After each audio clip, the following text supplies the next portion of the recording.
नमस्कार दोस्तों। मुंशी प्रेमचंद की प्रसिद्ध कहानी ईदगाह ईद का दिन था। गांव में चारों ओर रौनक छाई हुई थी। हर ओर बच्चे नए कपड़े पहनकर अपने दोस्तों के साथ मेले में जाने की तैयारी कर रहे थे।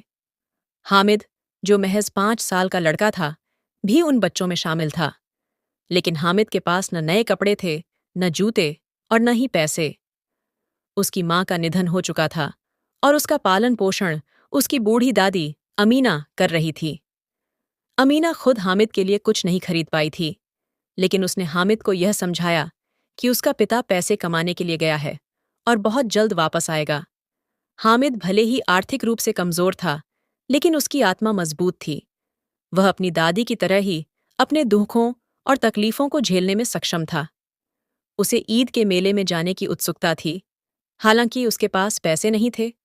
उसकी दादी ने उसे 3 पैसे दिए, ये सोचकर कि वह मिठाई खा लेगा या कोई खिलौना खरीद लेगा।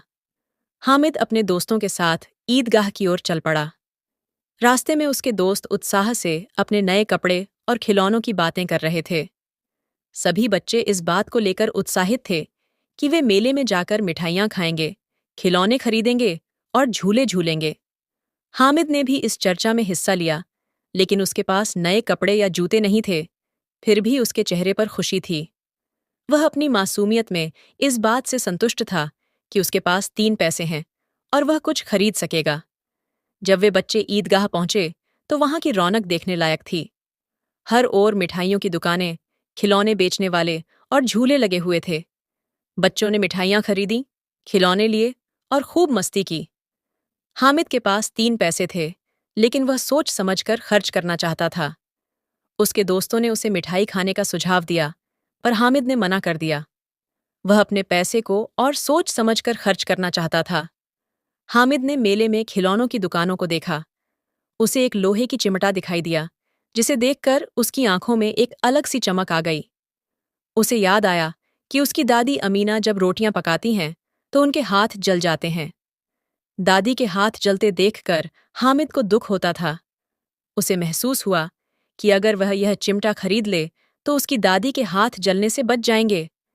हामिद ने मिठाइयों, खिलौनों, झूलों की ओर ध्यान न देते हुए 3 पैसों से चिमटा खरीद लिया।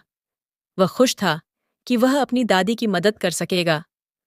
उसके दोस्तों ने उसका मजाक उड़ाया कि वह मिठाई या खिलौने नहीं खरीद रहा, बल्कि एक लोहे का चिमटा खरीद रहा है।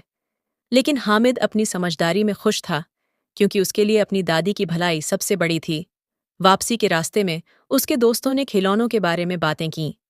किसी ने सिपाही का खिलौना खरीदा था, किसी ने रेशमी बकरी का और किसी ने बंदूक का। हामिद का चिमटा उनके खिलौनों के सामने बहुत साधारण लग रहा था। उसके दोस्त उसे बार बार चिढ़ा रहे थे, लेकिन हामिद ने उनकी बातों पर ध्यान नहीं दिया। उसके लिए वह चिमटा बहुत कीमती था, क्योंकि उससे उसकी दादी के हाथ नहीं जलेंगे। हामिद ने मजाक में कहा, मेरा चिमटा तुम्हारे खिलौनों से बेहतर है। तुम्हारे खिलौने टूट जाएंगे, लेकिन मेरा चिमटा नहीं टूटेगा। अगर तुम्हारे खिलौने किसी पर गिर जाएं तो टूट जाएंगे, पर मेरा चिमटा अगर किसी पर गिरेगा तो उसे चोट लगेगी। और हाँ, मेरा चिमटा तो कभी पुराना भी नहीं होगा। जब हामिद घर पहुंचा तो उसकी दादी उसे देखकर बहुत खुश हुई, लेकिन जब उसने हामिद के हाथ में चिमटा देखा तो उसकी आंखों में आंसू आ गए। उसने सोचा कि बाकी बच्चे मिठाइयाँ खा रहे होंगे, खिलौनों से खेल रहे होंगे, और उसका हामिद चिमटा लेकर आ रहा है। उसने दुखी होकर कहा, तूने मिठाई क्यों नहीं खाई? तुझे खिलौना क्यों नहीं मिला? हामिद ने मुस्कुराते हुए कहा, दादी, तुम्हारे हाथ जल जाते थे ना रोटियां बनाते समय, इसलिए मैंने यह चिमटा खरीदा है। अब तुम्हारे हाथ नहीं जलेंगे। अमीना का दिल भर आया।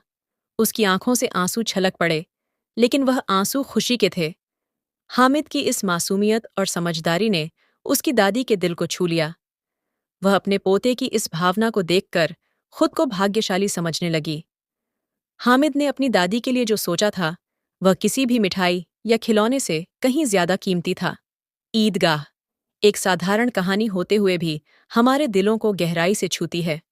ये कहानी बाल मनोविज्ञान, गरीबी और त्याग के माध्यम से हमें जीवन के सच्चे मूल्य सिखाती है। हामिद की मासूमियत और उसकी दादी के प्रति उसकी चिंता यह दिखाती है कि सच्ची खुशी दूसरों की भलाई में है, न कि अपनी इच्छाओं को पूरा करने में।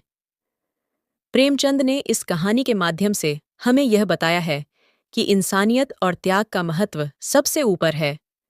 ये कहानी हमें सोचने पर मजबूर करती है कि जिन चीज़ों को हम महत्व देते हैं, क्या वे वास्तव में हमारे जीवन में कोई खास महत्व रखती हैं? या फिर हमें अपने प्रियजनों की भलाई के लिए त्याग करने की सीख लेनी चाहिए? अगर आपको यह वीडियो अच्छी लगी हो, तो हमारे चैनल को लाइक और सब्सक्राइब करना न भूलें और नीचे कमेंट में बताएं कि आपकी पसंदीदा प्रेमचंद की कहानी कौन सी है।